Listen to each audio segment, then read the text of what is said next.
হ্যাঁ, তার পিছনে কুকুর। তো এই ঝোঁকটা হাতে নিয়েছে, বলে নাকি ওর হাতে নাকি রক্ত খায় না, রক্ত খাবে না ঝোঁকটা। হ্যালো গাইস, আসসালামু আলাইকুম। চলে এসেছি নতুন একটা ফেসবুক ব্লগ নিয়ে। আর কথা ভাই কাজ, কালকে বলেছিলাম আপনাদের যে বাড়ির আশপাশটা পিছনটা ভালো করে পরিষ্কার করবো, সেই মতো আমি আর সোয়ানা আর আব্বা চলে এসেছি পরিষ্কার করতে। তো আমাদের সাপ দেখে বিশ্বাস করুন প্রচন্ড ভয়, তাই আমি আমার একটা বন্ধুকে বললাম ভাই পরিষ্কার করে দে, তোকে কিছু টাকা দেবো। তো ও একটা কাজ করছিল, সেই কাজ ছেড়ে আমাদের কথা না করতে পারিনি, সেই চলে এসছে আর একটু সুন্দরভাবে পরিষ্কার করে দিচ্ছে। আর এই আশপাশটা ভালো করে সুন্দরভাবে পরিষ্কার করা হয়ে গেছে অলরেডি। এই সোয়ানা বলেছিলাম আমি পরিষ্কার করব, আমি আর সোয়ানা মিলে, কিন্তু সোয়ানা বলে আমার সাপ দেখে খুব ভয় লাগে, সেই জন্য আমি ভাবলাম আর আমি কামড় খাই, তাই তো? হ্যাঁ, সোয়ানা সাপের দেখে ভয়, সেই জন্য এই রহিমকে ডাকলাম, বলি ভাই একটু পরিষ্কার করে দে। খুব সুন্দরভাবে পরিষ্কার করছে, সত্যি কথা বলছি, তাই না আব্বা? খুব ভালো পরিষ্কার করছে।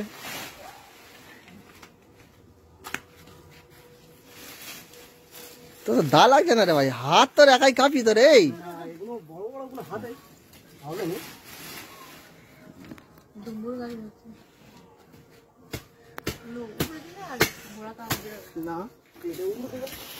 এই যে জায়গাটা সব থেকে বাজে, মানে এখান থেকে আমাদের বাথরুমের নল আছে, পাইপ আছে, ওই পাইপের মধ্যে থেকে পোকামাকড়, সাপ, ব্যাং সবকিছুই যায়। আমি কতবার বলি যে আব্বাকে এই একটা জালি দাও, বলে জল আটকায়, ওই জন্য জালি দেয়নি। হ্যাঁ, শুধু আমরা না, আমি শ্যাম্পুর পাতা মাখি না গো, শ্যাম্পুর কোটো আছে।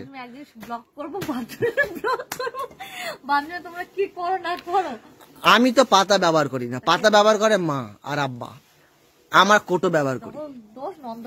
হ্যাঁ, কচু পাতা খেতে ভালো লাগে, কিন্তু এই কচু পাতা খাওয়া যাবে না। এই কচু পাতা খাওয়া যাবে, কি হসপিটালে শুধু গিয়ে দাঁড়িয়ে থাকতে হবে ডাক্তারের লাইন দিয়ে সব কজনে। এটা কি মান কচু? না, বুনো কচু। তো এখানে যে কচু পাতাটা আছে, এই কচু পাতাটা খাওয়া যায়। শিওর? কাছে আনো। এটা কি শিওর? হ্যাঁ, এই কচু পাতাটা খাওয়া যায়, সবাই জানে এই কচু পাতাটা খাওয়া যায়। তাহলে ঘরের এই মানে কন্যা ধরে কি চাষ করা হবে?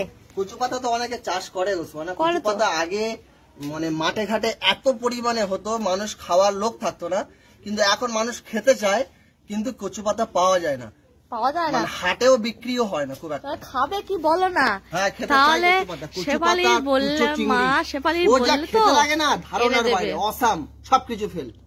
আর কচু পাতার সাথে একটু যদি ইলিশ মাছ হয়, ইলিশ মাছ চিংড়ি দিয়ে তো করে, কি ভর্তা টাইপের। হ্যাঁ, একদম কুচো চিংড়ি না, না পুকুরে চিংড়ি, আবার পুকুরে চিংড়ি না, পুকুরে চিংড়ি ভালো লাগে। হ্যাঁ, সব ভালো লাগে। তো এগুলো নাও, নিয়ে গিয়ে ভালো করে পরিষ্কার করে। কচু পাতাগুলো খাওয়া যাবে না, এগুলো হবে, এগুলো তুলো না, এগুলো থাক, বুঝেছো? ওগুলো যখন বড় বড় হবে তুলে নিয়ে গিয়ে খাবে। এই যে কাজটা ও করলো, মানে ম্যাক্সিমাম ওর 3 থেকে 4 মিনিট সময় নিল, কিন্তু আমি যদি করতাম, আচ্ছা 1 ঘন্টা তো লাগবেই।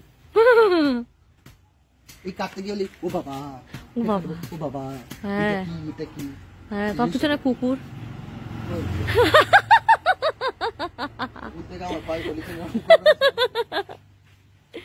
দেখেছো তো कैसा लगा मेरा मजाक?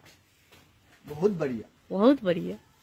যেটা দেখে কি কাটা রে ভাই, এটা ফুল গাছ আছে এখানে।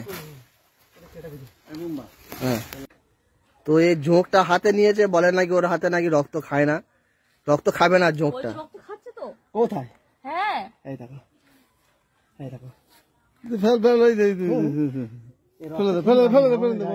তোমার রক্ত খেয়েছো বাবা, পালাই ঝোঁক। তো এখানে মোটামুটি পুরো পরিষ্কার হয়ে গিয়েছে। তো ব্লগটা এখানে শেষ করছি। যদি ভালো লেগে থাকে অবশ্যই কমেন্ট করবেন, শেয়ার করবেন এবং রিয়াজ লস্কর পেজটা অবশ্যই ফলো করবেন। ওকে টাটা, ফিরে আসবো নতুন একটা ব্লগে। আল্লাহ হাফিজ। কোন দিকে তুমি